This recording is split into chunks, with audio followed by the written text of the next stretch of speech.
NCP অনেকগুলো দল, কারণ মানে নাহিদ, আক্তার, হাসনান, সার্জিস, পাটোয়ারি বা তাসনিম জারা, সামান্থা বা তাসনুবার এনসিপি, এরা সব আলাদা আলাদা এনসিপি। আপনার কাছে এরকম মনে হয়? আপনি স্পেসিফিক উদাহরণ খুব ভালোবাসেন, আমি চাইলে আপনাকে অসংখ্য স্পেসিফিক উদাহরণ দিতে পারি।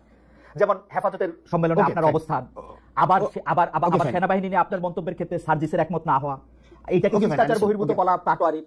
আবার ধরেন নারী ইস্যুতে আপনার অবস্থান বনাম এনসিপির অবস্থান, আপনাদের অবস্থান বনাম বিভিন্ন অবস্থান হেফাজত, সেই ক্ষেত্রে আপনার আলাদা আলাদা দল কিনা আপনি যদি একটু ব্যাখ্যা করতেন। Okay fine. প্রথমত হচ্ছে এই আলোচনাটাকে দুই ভাগে মানে দুইটা লেয়ারে করতে হবে। এক নম্বর বিষয় হচ্ছে যে আমাদের দীর্ঘদিন ধরে যেটা হয়েছে ইন্ট্রা পার্টি ডেমোক্রেসি আমাদের ছিল না, মানে ইন্ট্রা পার্টি মানে একটা একদম মানে ওয়ান ম্যান সেন্ট্রিক হচ্ছে রাজনৈতিক দলগুলো ছিল, যেখানে রাজনৈতিক দলের আমি দুইটা লেয়ার শেষ করার পরে আপনি এই ক্ষেত্রে আমাকে প্রশ্ন করেন। তো সেক্ষেত্রে যেটা হতো যে একটা ভয়েসে সিঙ্গেল ভয়েস, যে একজন যা বলতো একদম ডাউনওয়ার্ডস পর্যন্ত একটা। আমরা যেহেতু 5 আগস্টের পরের অনেক যারা অভ্যুত্থানে ছিল তাদের মধ্যে তাদেরকে নিয়ে হচ্ছে আমাদের রাজনৈতিক দলটা গঠিত হয়েছে, সেখানে আমাদের মধ্যে এই যে ইন্ট্রা পার্টি ডেমোক্রেসি, সেখানে আপনি দেখবেন যে সেখানে নিজের দলের মানুষকে নিয়ে সেখানে সমালোচনা করা হয়, জবাবদিহিতার আন্ডারে নিয়ে আসা হয়, যেটা হচ্ছে নেভার বিফোর সিন। আপনি কখনোই অন্য কোনো রাজনৈতিক দলে সেটা আগে ছিল না। এই কারণে আমাদের দেশে এটা খুবই মানে আনইউজুয়াল একটা ঘটনা মনে হচ্ছে। মাই গুডনেস, যে আপনি চিন্তা করেন একটা জায়গায় যে মির্জা ফখরুল সাহেব একটা ধরনের একটা কথা বলেছেন এবং পাবলিকলি সেটা রিজভী সাহেব সেখানে বলছেন যে এই বিষয়ের সাথে আমি একমত না। এটা হচ্ছে একটা বিষয়। অর্থাৎ এটা কখনোই আমাদের দেশের রাজনৈতিক কালচারে ছিল না যে নিজ দলের সমালোচনা করা যাবে, নিজ দলের মানুষের স্ট্যান্ডের সমালোচনা করা যাবে। এক নম্বর বিষয়। দুই নম্বর বিষয়, আমাদের যেহেতু দলটা গঠিত হয়েছে মাত্র 4 মাস হয়েছে, তো 4 মাসের মধ্যে নানা টানাপোড়েন, প্রবলেম সলভ, এবং হচ্ছে আমরা বিভিন্ন বর্গের মানুষ সেখানে এসছে, বিভিন্ন চিন্তার মানুষ সেখানে এসছে, একটা অনেক কাজ করার মধ্য দিয়ে প্রবলেম সলভের মধ্য দিয়ে, কর্মসূচির মধ্য দিয়ে একটা রাজনৈতিক দলের এই যে বিভিন্ন মতপার্থক্য গুলো থাকে, মানে ইন্ট্রা পার্টি যেভাবে আমাদের মতপার্থক্য গুলো থাকে, তখন সেটা একটা শেপে আসে। তো স্বাভাবিকভাবেই আপনি 3-4 মাসের মধ্যেই যে এটার একদম একটা সবার মানে ইউনিনিমাস একটা ক্যারেক্টারিস্টিক্স দাঁড়াবে, সেটা হচ্ছে 3 মাস খুব কম সময় সেটির জন্য। তবে ক্রমশ সেটার একটা পর্যায় বা দিন যত যাবে সেটার একটা প্রথম কথা হচ্ছে ইন্টারপার্টি ডেমোক্রেসির কথা আপনি বলতেছিলেন। ইন্টারপার্টি ডেমোক্রেসিতে কোনো শাস্তি দেওয়ার বা কোনো রকম কোনো রীতি আছে কিনা আপনি জানতেছিলেন। আপনি আবার ভালো করে বাংলাদেশের রাজনৈতিক হিস্ট্রি পড়েন, আপনি দেখবেন যে অসংখ্য এরকম উদাহরণ আছে। বদরুদ্দোজা চৌধুরী থেকে শুরু করে ডক্টর কামাল হোসেন থেকে শুরু করে আব্দুল মান্নান ভূঁইয়া থেকে শুরু করে সাইফুর রহমান এবং আওয়ামী লীগের বিভিন্ন লোকের কথা যদি আপনি দেখেন, আপনি যদি বাংলাদেশের বাম আপনি দেখেন আলাদা হয়েছে, কাউকে পার্টি থেকে বেরিয়ে আসতে হয়েছে, সেরকম অসংখ্য ঘটনা ঘটেছে। বর্তমানেও যদি আপনি আসেন, এই 3 সপ্তাহের মধ্যে বিএনপি তাদের অন্তত শীর্ষ 2 নেতাকে 2 বার করে শোকজ নোটিস দিয়ে এসেছে, আলাদা আলাদা করে, শুধুমাত্র মন্তব্য করার জন্য। সুতরাং এটা যদি শুধুমাত্র আপনাদের পার্টির একচেটিয়া, সেটা আপনি বলেন না। আর 2 নাম্বার কথা হলো, আপনি তাহলে এবার আপনি আমাকে একটু পরিষ্কার করেন যে কোন এনসিপি টা তাহলে আসল এনসিপি। আমি যখন দেখি যে এনসিপি না, এটা আমি আপনাকে বলি, হেফাজতের ক্ষেত্রে আপনার অবস্থান, নারীদের ক্ষেত্রে আপনার অবস্থান, সেনাবাহিনীর ক্ষেত্রে আপনার অবস্থান থেকে আমরা হেফাজতের বাইরে সেনাবাহিনী। আমি একটু বুঝতে চাই আপনার কাছ থেকে যে হেফাজতের প্রশ্নে আমার অবস্থান কি ছিল, মানে হেফাজতের ওই সমস্যা আমার অবস্থান কি ছিল। সেখানে উপস্থিত ছিলেন, আপনি সেখানে গিয়েছিলেন পরে, এবং সেখানে আপনি বক্তব্য রেখেছেন নারী কমিশনের বক্তব্য প্রসঙ্গে। তো সেখানে আপনি বক্তব্য রেখেছেন এবং আপনি বক্তব্য রেখেছেন না দাঁড়ান, আপনি আমাকে প্রশ্ন করতেই পারেন, আপনি আমাদের মানে আংশিক সত্য, সেটা আংশিক সত্য। আমি হেফাজতের প্রোগ্রাম পরবর্তী যে বিষয়গুলো রয়েছে সেখানে নারী কমিশনের বাতিল বিষয়ে আমি কোনো কথা বলিনি। আপনি ভিডিও আছে, সব জায়গায় আছে। হেফাজত সেই সভাটা আহ্বানই করেছিল নারী কমিশনের রিপোর্টের এগেইনস্টে। আপনি সেখানে জেনে বুঝেই গিয়েছেন এবং একাত্মতা করতেই গিয়েছেন সেখানে। এক নম্বর বিষয় আমি একদম অন এয়ারে বলছি আপনাকে, কোনো ইনফরমালি কোনো আলাদা ভাবে বলছি না, অন এয়ারে বলছি। ওই প্রোগ্রামটা ইনিশিয়ালি হওয়ার কথা ছিল, সেখানে যে হেফাজতে শাপলা হত্যাকাণ্ড হয়েছিল, সেই শাপলা হত্যাকাণ্ডের এই বিষয়ে, এবং এর আগে আমরা হচ্ছে আওয়ামী লীগ নিষিদ্ধের একটা প্রোগ্রাম দিয়েছিলাম। এই প্রোগ্রামের একদিন পরেই হচ্ছে প্রোগ্রামটা হয়েছিল আপনার হচ্ছে সোহরাওয়ার্দীতে। আমরা সেখানে, আপনি যদি আমার বক্তব্যতে দেখেন, সেখানে আমি স্পষ্টভাবে আওয়ামী লীগ নিষিদ্ধ নিয়ে কথা বলেছি। 2 নম্বর বিষয় আমি শেষ করি। 2 নম্বর বিষয়, সেখানে নারী কমিশনের যে বিষয়, সেখানে আমি কমিশন বাতিল বিষয়ে কোনো কথা বলিনি। স্পষ্ট উল্লেখ আছে, সেখানে আমি বলেছি যে নারীদের যে যোগ্য হিস্সা রয়েছে, নারীদের যথাযথ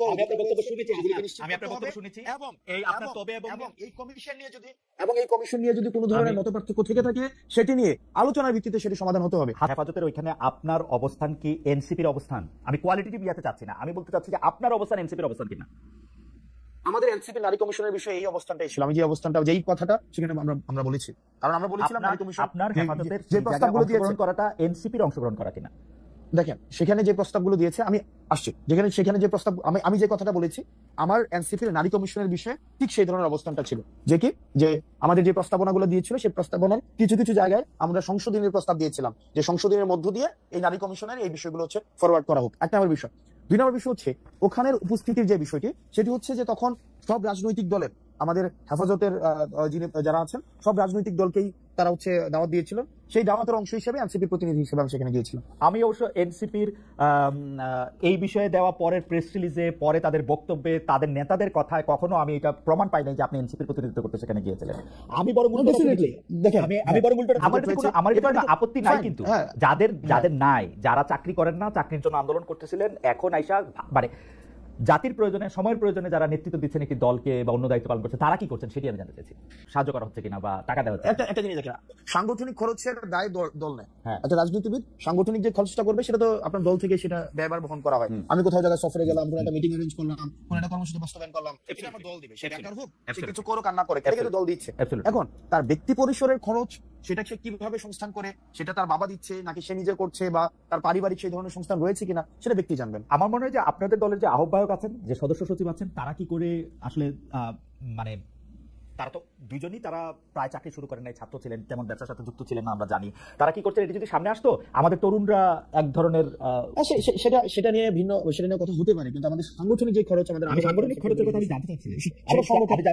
রাজনীতি নতুন রাজনৈতিক দলের নেতৃবৃন্দ আসলে কিভাবে কার বাসার বাজার কিভাবে হয়, কার বাসার বাজার কিভাবে হয়, ওনারা তো একদম যে ওনারা সিঙ্গেল সবকিছু ডিল করে বিষয়টা এমন, ওদের ফ্যামিলি সদস্য রয়েছে, ওনাদের পরিবারের সদস্য রয়েছে, নিশ্চয়ই সেটা ওনারা ভালো বলতে। আচ্ছা, ঠিক আছে। আপনাদের পার্টিতে পূর্ণাঙ্গ কমিটি বলতে আমরা যেটা বুঝি, সভাপতি, সাধারণ সম্পাদক, যার কথা বলেছেন, সেটি কবে আসবে? উপদেষ্টা মাহফুজ এবং উপদেষ্টা আসিফ ফিরে যেন আসলে সেটি হয়, সেটির জন্য না এখনো কেন আহ্বায়ক কমিটি? না, আপনি উপদেষ্টা মাহফুজ, উপদেষ্টা হচ্ছে আসিফ, ওনারা যে আমাদের পার্টিতে আসবে বা আদৌ রাজনীতি করবে কি করবে না, সেই সিদ্ধান্ত ওনাদের। এমনও তো হতে পারে ওনারা অন্য রাজনৈতিক দলে যেতে পারেন, এটা ওনাদের সিদ্ধান্ত যে ওনাদের মতো করে আসলে এটা হবে। আমরা কি কোনো কাজ, এটা এক ধরনের রং পারসেপশন, এটা সম্পূর্ণ রং পারসেপশন। মানে আমি আপনাকে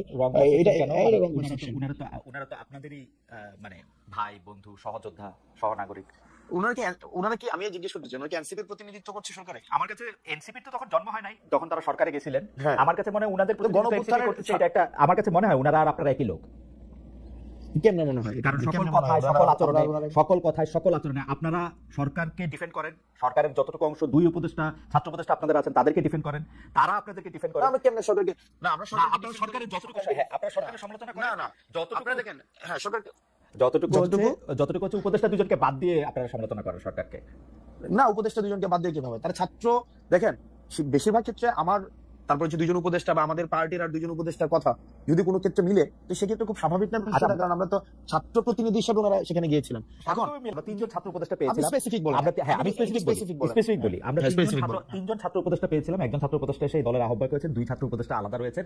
এই দুই ছাত্র উপদেষ্টা যখন কোনো সরকারি কাজে সম্পৃক্ত হন, রাষ্ট্রীয় কোনো যখন সিদ্ধান্ত নেন, আমরা দেখা যায় এনসিপি একই সূত্রে কথা বলে। যেমন ধরা যাক, দক্ষিণ ঢাকা নিয়ে মেয়র কে হবেন, ইশাক হবেন নাকি অন্য কেউ হবেন, সেটা উপদেষ্টা আসিফ এবং এনসিপির কথা পুরোপুরি মিলে যায়। স্পেসিফিক আরো উদাহরণ চান তাহলে আমি এইরকম বলতে পারি যে কোনো একটা জায়গায় গিয়ে, দেখেন উপদেষ্টা আসিফ যদি একটা সঠিক পজিশন নেন, এটা রাইট পজিশন নেয় কোন একটা বিষয়, যে কোনো উপদেষ্টা, তো সেক্ষেত্রে এই পজিশনটা কি যদি আমরা এটাকে আবার না, কিন্তু বিষয়টা হচ্ছে কোন রং পজিশন যদি নেয়, সেটাকে ব্লাইন্ডলি যদি কখনো এটাকে এন্ডোর্স করতাম, তাহলে সেই বিষয়টা হচ্ছে আপনি বলতে পারতেন যে আমরা হচ্ছে ওনারা আমাদের প্রতিনিধিত্ব করছে। এই পর্যন্ত রাইট পজিশন, এই পর্যন্ত দুজন উপদেষ্টা যে কোনো সবগুলি রাইট পজিশন নিয়েছেন। না, যে সবগুলো রাইট পজিশন নিয়েছে, মানে আপনি স্পেসিফিক বলেন। না, আমি স্পেসিফিক বলবো না, এবার আপনি স্পেসিফিক বলেন। আব্দুল্লাহ, আপনি এবার স্পেসিফিক বলেন। সবগুলো তো রাইট। এইবার আপনি বলেন যে এইবার আপনারা বলেন যে সবগুলো রাইট নাই তো। এইবার আপনারা বলেন যে এই উপদেষ্টাদের মধ্যে কোন কাজের আপনারা সমালোচনা করেছেন, এই দুই উপদেষ্টার? দেখেন এই দুই উপদেষ্টার কাজকে, একটা আমরা হচ্ছে আমাদের এই যে মাহফুজ আব্দুল্লাহর কাজ হচ্ছে আমাদের এই যে মিডিয়া, তারপর হচ্ছে তথ্য যোগাযোগ প্রযুক্তি মন্ত্রণালয় দেখেন, আমরা কিন্তু বারবার বলে আসছি, যেমন মিডিয়া নিয়ে আমরা বারবার করে বলে আসছি যে দুইজন ছিলেন এবং মাহফুজ আব্দুল্লাহ ছিলেন, ওনারা কিন্তু ফেল করছে, মাহফুজ আলম ছিলেন, ওনারা ফেল করছে। কারণ এই যে মিডিয়া যেভাবে সন্ত্রাস ম্যানুফ্যাকচার করেছে বা বৈধতা উৎপাদন করেছে, সেটির জন্য প্রয়োজনীয় ব্যবস্থা নেওয়ার দায়িত্ব ছিল, সেটা নিতে পারে নাই। এই কথাগুলো কিন্তু আমরা সবসময় বলে আসছি। এই ব্যাপারে কিন্তু যাই হোক হাসান, আজকে এরপরে দেখেন, প্রথম কথা হলো আমি বলি, প্রথম কথা হলো যে আপনি আমার চেয়ে অনেক স্মার্ট। আপনি যদি এখন শাক দিয়ে মাছ ঢাকতে চান, তাহলে আমি এটা আমি বলতেছি যে আপনি মাহফুজের বা আসিফের কোন কাজের আপনি সমালোচনা করছেন? আপনি বলতেছেন যে যথেষ্ট পরিমাণে যে যারা হাসিনার আমলে সম্মতি উৎপাদন করছে তাদের বিরুদ্ধে যে ব্যবস্থা নেওয়া হয় নাই, সেইটা হলো মাহফুজের ব্যর্থতা বা আসিফের ব্যর্থতা। না, দেখেন আপনি, না অবশ্যই ব্যর্থতা। কেন, মানে এখনো পর্যন্ত ওটা তো ওনার কাজ, এটার জন্য আবার আসিফকে দায়ী করা যাচ্ছে না। আসিফের কাজ হচ্ছে এলজিআরডি উনি দেখেন, উনি স্পোর্টস মিনিস্ট্রি দেখেন, আসিফ মাহমুদ, এই দুইটা মন্ত্রণালয় দেখেন। এখন এই দুইটা মন্ত্রণালয়ে আপনি বলেন না যে কোন কোন বিষয়গুলো আপনি বলেন। আমি যে এই ইশাকের কথা decision-টা- বললাম, মেয়র ইশাকের হ্যাঁ। ক্ষেত্রে আসিফের অবস্থান, এবং সেই আসিফ দেখেন আমি কি একজন আমরা প্রশাসক, কি আসিফকে কোনোভাবে উত্তর ঢাকায় প্রশাসক নিয়োগের ক্ষেত্রে, উত্তর ঢাকায় প্রশাসক নিয়োগের ক্ষেত্রে আসিফের গাজোয়ারি অবস্থান আপনারা কোনোদিন প্রতিবাদ করেন না। এটা অন্য কোনো উপদেষ্টা হলে, অন্য কোনো সরকার হলে মানে কি জুয়ারি অবস্থা, গাজোয়ারি অবস্থান, গায়ের জোরে নেওয়া মানে অবস্থান। হ্যাঁ, গায়ের জোরে কি করছে, মানে কি করছে? উত্তর ঢাকায় প্রশাসক নিয়োগ দিচ্ছে, দক্ষিণ ঢাকায় ইশাকের ইয়াতে দেন নাই, শপথ নিতে দেন নাই। আমি আমি আমি যত না শপথ নিতে দেন, এটা একটা সাবজুডিস ম্যাটার ছিল যে কোনো সাবজেক্ট ম্যাটার ছিল না, হাইকোর্ট থেকে সেটা সেটেল ম্যাটার ছিল। উনি বলছেন যে উনি আইন উপদেষ্টার জন্য ওয়েট করতেছেন, যদিও খুব ভালো জানতেন যে আইন উপদেষ্টা আছেন হচ্ছে এখন সাউথ আফ্রিকা, এবং আইন উপদেষ্টা আসার পরে বলছেন যে সময় পার হয়ে গেছে। এখন দেখেন সময় পার হয়ে গেছে। এখন সেক্ষেত্রে যে মন্ত্রণালয়ের দায়িত্ব ছিলেন, এই মন্ত্রণালয়ের এটা বিষয়, বা এটা হচ্ছে হাইকোর্টের বিষয়। তো হাইকোর্টের বিষয় হাইকোর্টে ম্যাটারটা সেটেল ছিল। এখন আসিফ মহোদয়, আসিফ মহোদয় তার ইয়া অনুযায়ী আপনার এলজিআরডি তে উনি যেই ডিসিশন নেওয়া প্রয়োজন উনি ডিসিশন নিয়েছে। এটার যদি আপনার কোনো ধরনের আমার প্রশ্ন এটা না, আমার প্রশ্ন এটা না জনাব আব্দুল্লাহ, এইটা আমার প্রশ্নই না। আমার প্রশ্ন হচ্ছে যে আপনারা যৌক্তিকভাবে উনাদের কাজের কোনো প্রতিবাদ না, আমার ফাইন্ডিংস হচ্ছে না, আপনারা করেন নাই, আমরা বিকল্প করেন নাই, কারণ হচ্ছে যে আপনারা তাদের বন্ধু, আমরা হচ্ছে এবং এনসিপির জন্য তারা জায়গা খালি রাখতেছে। দেখেন উনারা জুলাই গণ অভ্যুত্থানের প্রতিনিধি হিসেবে সেখানে গিয়েছে, ওনারা এনসিপির কোনো প্রতিনিধি হিসেবে সেখানে যায় না। এনসিপি তো জন্ম হয় না, প্রতিনিধি হিসেবে যাবে কেন? না তাহলে অথবা কি বা আমাদের কোনো প্রতিনিধি হিসেবে সেখানে যায় না, যে তাদের সাথে আমাদের বন্ধুত্বের সম্পর্ক এক নম্বর বিষয় রাখা হইতেছে, এটা কমপ্লিটলি একটা ভুল ধারণা। ঠিক আছে, আমরা ভুল ধারণা। আমাদের সংগঠন আমাদের নিজেদের মতো করে আগাচ্ছি, এবং এটা হচ্ছে আমরা আমাদের নিজেদের মতো করে, যখন হচ্ছে আমাদের কিছুদিন আগে হচ্ছে আমাদের টাকা জমা দিয়েছি, কিছুদিন আগে হচ্ছে আমাদের রেজিস্ট্রেশনের বিষয় জমা দিয়েছি, আমরা যখন হচ্ছে কাউন্সিল করে সেক্ষেত্রে আমাদের পূর্ণাঙ্গ হচ্ছে আমরা কমিটি দিব। ওকে, সেক্ষেত্রে এটা কে আসছে কে গেছে কে আসবে না, এই সংগঠনে কে ইনক্লুড হবে। ওকে, কাউন্সিলটা কি আপনাদের অতি শীঘ্রই করার কোনো ইচ্ছা আছে, না কাউন্সিলটা আপনারা পরে করবেন? এটার ব্যাপারে কি সিদ্ধান্ত আছে? কাউন্সিল আপনারা কবে করবেন? মানে আমরা ইতিমধ্যে হচ্ছে রেজিস্ট্রেশনের বিষয়টা নিয়ে